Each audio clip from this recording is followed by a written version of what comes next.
Pagpalang araw mga kasama. Ito po at yung ating pong incubation is nilagyan po natin ng humidifier para maabot lang po natin yung humidity. O yan. So ito po yung ating mga fruiting bag na bagong tanim. Yan. As nilagyan po natin dito ng humidifier. Yan. Ito pong humidifier natin, automatic po to, no? Dalawa po ito, pwedeng misting at saka pwedeng humidity. So yan po, meron na po siyang temperature diyan sa baba, no? May temperature na sa baba.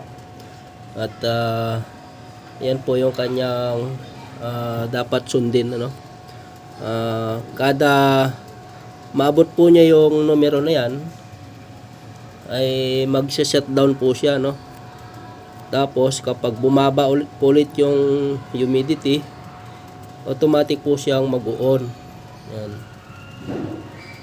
So yan po, no. Nagbabago po yung ating temperature, no. Yung atin pong percentage ay naka po ng humidity, no, 77 ang nilagay natin. So yan. So yan po, nagbabago din po siya, no. Yan. So magbabago po yung mga numero na yan kapag naabot po niya yung kanyang peak. Tapos mag-i-stop po siya ng kusa. Ayan. So naglagay po tayo ng konting blower dito para ma-distribute ng maganda yung humidity sa ating incubation room, para maikot niya ng maayos, ano.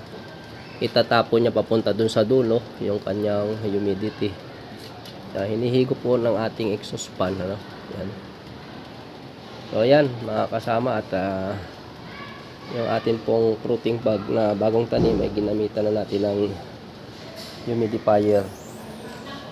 So ayan mga kapatid, at maraming salamat pong muli, at na-update ko naman kayong sa ating growing house, ano.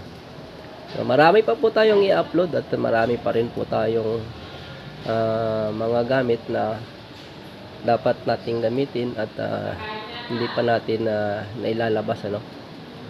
So maraming salamat, at God bless po sa ating lahat. Ingat po tayo mga kasama.